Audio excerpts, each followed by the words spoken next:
All right, Brad, let's start here. You stayed at 28. There's always people wondering, are you going to move up? Are you going to move back? Yeah. You stayed right there. Talik Williams, I talked to Shep. He told me that was his guy early on.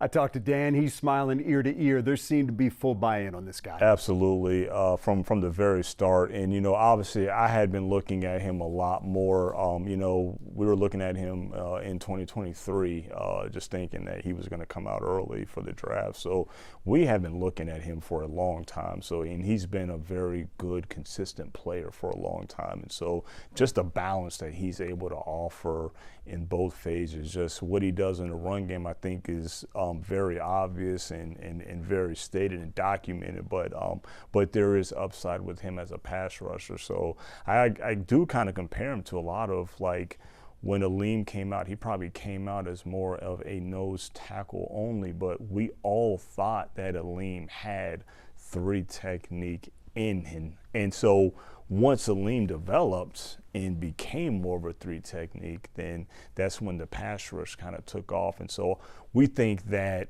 Talik has those same kind of abilities. You mentioned the word upside. I Yeah. think what's driven this organization has been drafting, then developing. And what I'm getting from people about Talik is there's a lot of room left for him to grow. Oh, man. Yeah, he is very powerful, but he is very nimble. He has very good balance, bend, agility. He can laterally move very, very well. He's quick, he's sudden. So all those physical traits is going to allow him to be just such a better player. But the number one thing is that he is smart and he's instinctive. So to have that plus all the physical ability, sky's the limit for him. Tate Ratledge, that offensive line's been the backbone of this team. Yeah. You've obviously put a lot of resources into it. Yep. This seems like a guy, that's not an easy room to walk into. No. But this seems like a guy that's going to walk into that room and be just fine. Yeah, I think he'll fit right in with those guys. Obviously, Georgia just for a long time has had a lot of good players on that offensive line. So being that he was able to fit in there, and find his way, make his way there, I don't see any issues him finding his way there. He's going to fit. He has the makeup. He has the attitude. He has the intelligence. He's got all the things that you need to be on the O-line for us. You trade up to get him. You basically swap a 4 and a 7 Yeah. there. The trade for Isaac, we'll talk about Isaac in a second. That's a couple of 3s, a couple of 6s coming back. Yep. Is it fair to say that those are trades you make in 2025 because of where your depth chart is, but trades you wouldn't have made in 21 or 22? Yeah, it's so much, Dan, it's so much that goes into the decision for the trade. Obviously, you have to be convicted on the player, but there's a lot of players you're convicted on that you don't feel like you have to trade up for. You feel like, you can stay patient, you can wait, it'd be a gut-wrenching if they went off before you picked. But so it's so many different things that you have to look into. You have to look into, what the market and the team needs are for the people behind you. You have to see, the people in front of you, like, will he make it through that gauntlet? So it's a lot of things that go into but what you just said, that is part of one of the reasons as well too, is, but so many picks are going to be able to make our football team now. So the ones that you feel like we feel are really you're convicted on, and you love them, just go and get them, especially if the trade makes sense. You have been a lot of talk this week because of the shirts that you wore on Saturday about film study. Yeah. Isaac Tesla. Look, maybe the numbers don't pop off the chart in terms of production, but clearly the tape did. And I'm glad you led that off with that, because that is what it is. I always say, I'm not saying that I wish scouting was easier, but I want people to give the scouting community and the art of evaluation a lot more credit, because you can't just look at stats. You can't just look at a number here and there, because that doesn't tell the story. I mean, first of all, he had more production the year before. It dipped this year, but we know all the intel, all the inside of the reason because of the drop of production. That's not available to the public. But I will say, when you watch his film, he took advantage of every single target that was thrown his way. So that was impressive. And again, like I said, I saw him for the first time at the Senior Bowl.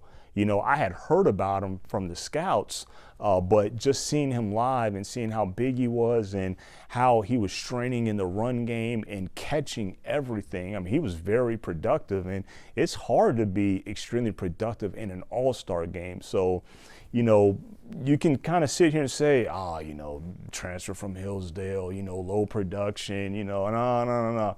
No, he went down to the Senior Bowl and did it all week versus the best. Yeah. And then if you turn on the Arkansas tape, not as many targets or receptions, but the ones that was thrown his way, he made a lot of big plays. Miles Frasier, you went up to get him too. Something tells me you went up to get him because you were a little surprised he was there. Yeah, absolutely. And he was another one that we had a lot of conviction about. And, big guy, smart, instinctive, tough, physical. So we feel really good about him. However, where it starts and how far it goes, but I do think at minimum it's going to be able to improve our depth. Ahmed, Hassanian. Listen, not only did you draft an edge. Yeah. Has that come up? I think you've drafted really one of the coolest stories this year. Yeah. And add to that, big-time production at Boise State. Absolutely. And he's just figuring the game out. Absolutely. And that's the coolest part about it, is that there's so much untapped potential inside of him. But he has the foundation that you have to have as a football player, and that's effort.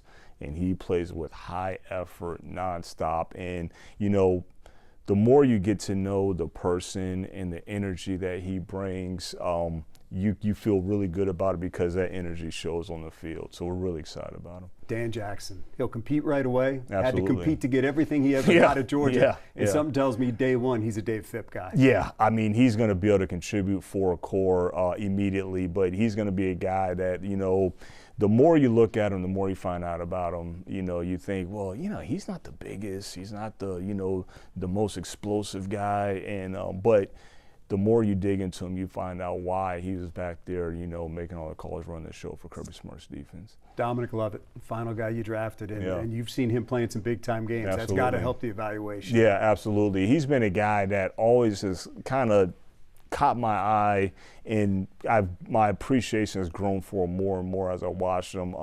Been mostly a slot, he can do some gadget things, but he's got some toughness about him when he's got the ball in his hands that we really, really like. And he's another one with Dan Jackson, his upside on special teams, as a gunner, as a vice, really a four-core guy, but and there might be some return stuff that's untapped with him as well. Final thing, roster is a ever-growing thing, always changing thing. Is this kind of a mile marker where you say, okay, through the first phase of free agency, through the draft, do you kind of now assess things a little bit? Is it one of those moments? Yeah, we just got to see, where are the spots that we still need to improve at, because there are spots that we still need to improve at. And, look, our roster, as much as it has improved since me and Dan first got here, it's not perfect. There's still work to do, and that work never ends. And there's always more avenues and more windows to improve your football team. So there's really no rest. So the draft's over with. I just know the guys are going at it right now with the undrafted free agents, and after the draft there might be more veterans. So it's a constant, relentless pursuit.